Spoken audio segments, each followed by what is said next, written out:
Salut à tous, aujourd'hui revue consommable, mais pas n'importe lesquelles, on va parler de Coil. Exactement, je vous avais déjà parlé, mais là on va aller voir son nouvel alien de chez Join the Resistance.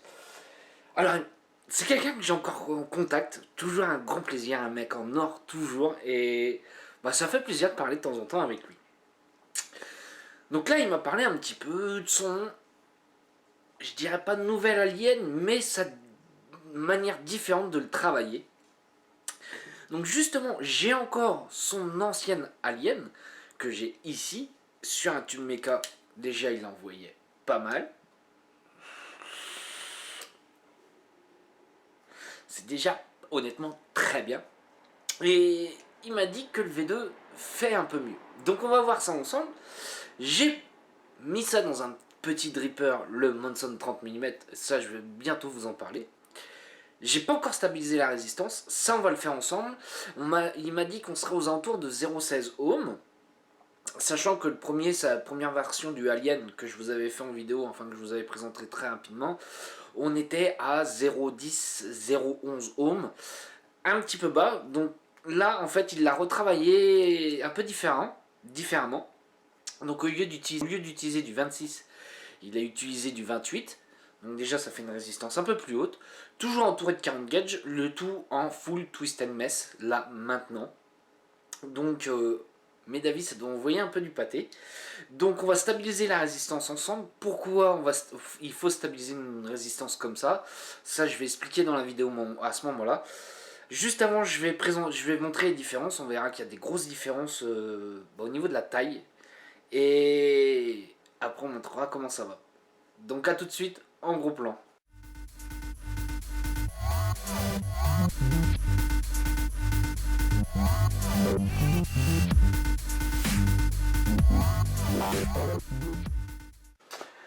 Donc nous voilà en gros plan.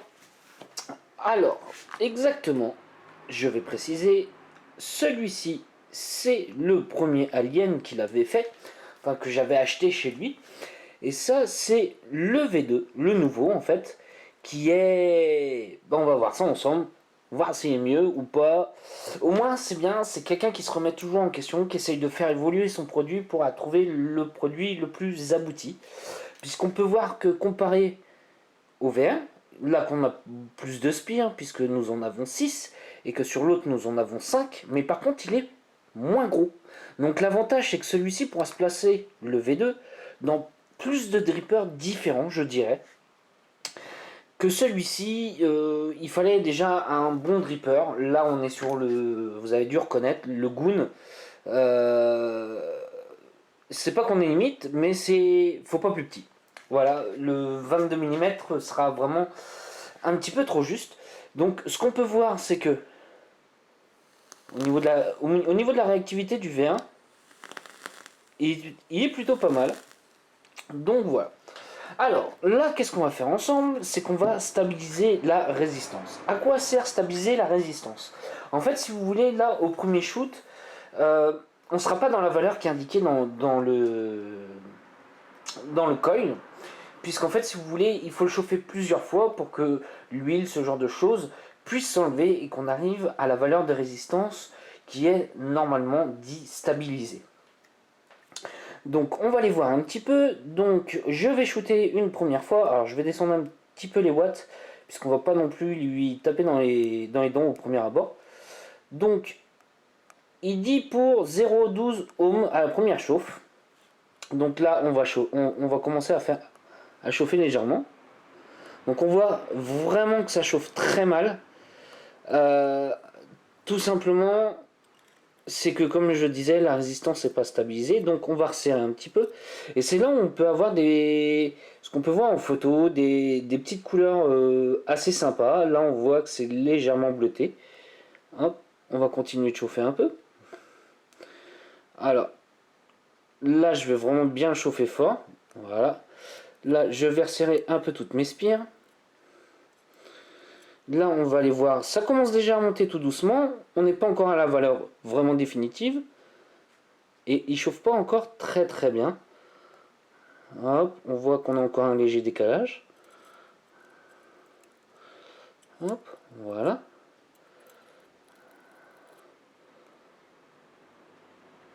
Hop, on chauffe pas encore très bien. Donc faut pas avoir peur de chauffer plusieurs fois. Même limite de jouer un petit peu avec les vis. De resserrer un petit peu les vis. Hop, voilà. Puisque des fois ça peut être un petit peu mal vissé ou en chauffant ça va. Voilà. Là j'en fais un petit peu encore. Là c'est bon, c'est serré. Là c'est serré. Et voilà. Là on sera bien. Et on va réchauffer le tout. On va continuer à chauffer un petit peu. Là ça commence à être un petit peu mieux quand même. Hop, voilà. Et là on va voir la valeur de résistance. Nous sommes à 0,18 ohms. Si je re-shoot, ça ne bouge plus. Ça ne bouge plus. Alors je vais monter un petit peu dans les boîtes. Voilà. Et on va voir ce que ça donne. Voilà. Et là ça chauffe très bien du milieu vers l'extérieur comme je vous dis toujours. Voilà. Alors je vais cotonner un petit peu.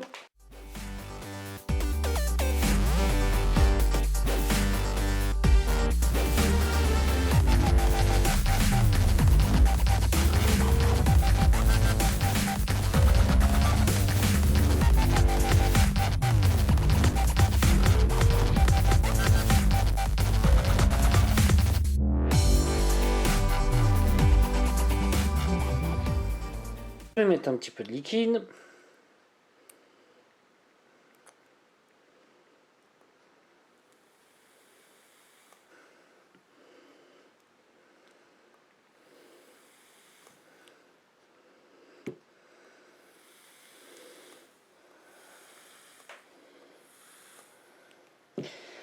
Et voilà, c'est prêt. Allez, on se retrouve tout de suite en plan large pour voir un peu les différences. Donc nous revoilà en plan large. Alors je l'ai mis, comme je vous ai dit, dans mon petit Monson. Là, je fais exprès de le mettre dans un tube Mecha en 26-650. Pourquoi? Il m'a dit qu'il était fait pour le Mecha. Donc, qui dit Mecha, dis-moi coefficient de chauffe. C'est-à-dire que si on a un col qui est diesel sur un Mecha, on va le sentir tout de suite. Et là, on va voir ça un petit peu.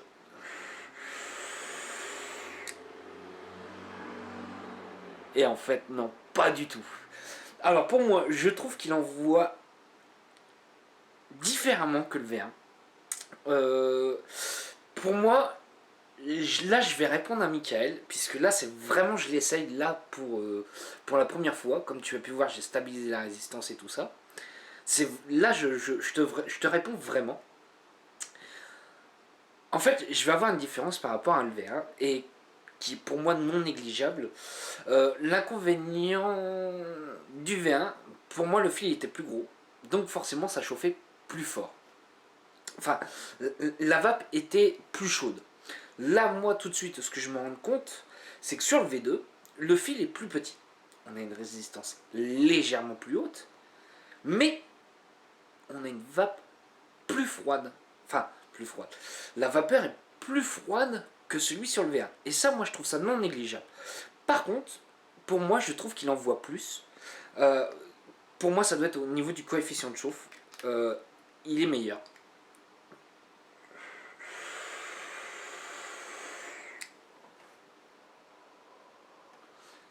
Et il envoie de la purée. Comme vous pouvez voir, franchement, c'est colle pour moi. Sur un tube Mecha 26650, puisqu'on est en dessous de 0,2 ohm, je ne le conseillerais pas sur un 18650.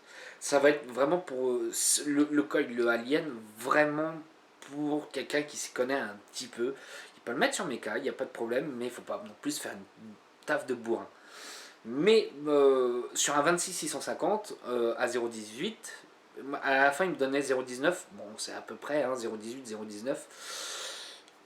On voit plutôt du bon pâté. Et en 26650, on est largement safe.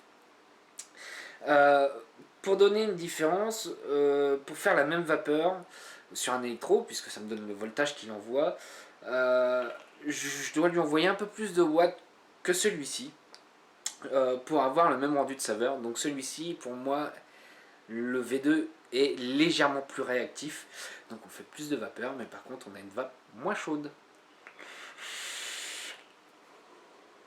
Sur la durée de vie de ces coils, alors certes ils ont un coût, mais faut pas oublier qu'il y a un sacré boulot par derrière.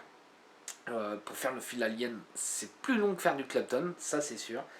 Par contre, sur la durée de vie, pour moi, c'est des coils qui sont increvables. Vous avez pu voir sur la vidéo le V1, c'est exactement la même paire que je me suis servi à faire la première vidéo de ces coils, puisque j'avais acheté du Fused pour Exum V2, V2.1. Là, il en a fait pour des V3. J'ai pas encore eu l'occasion de les tester, mais si c'est dans la même qualité que le 2.1, moi, mes avis, foncez, allez-y. Vous ne serez pas déçus, et c'est des cols qui durent relativement longtemps. Il y a un léger entretien à faire quand même. Le dry burn ne suffit pas. Moi, ce que je conseille pour qu'il puisse durer un peu plus longtemps, on enlève le coton, forcément. On fait un dry burn avec une petite pince, une petite brosse métallique. Hop, on frotte légèrement, pas en chauffant. Hein, on n'oublie pas, le court-circuit, ça peut faire mal. On switch, on relâche, on passe un petit coup de brosse, on re-switch pour enlever les dépôts. Et on peut même les passer sous l'eau. Pareil, on switch, on relâche, on passe sous l'eau un petit peu pour enlever les résidus.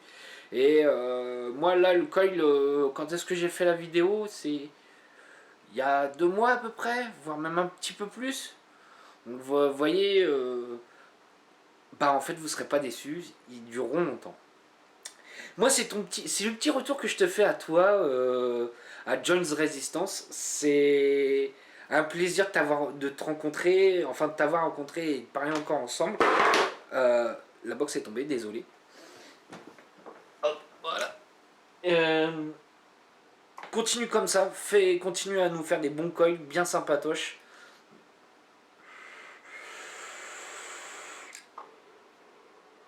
Et qui envoie la purée.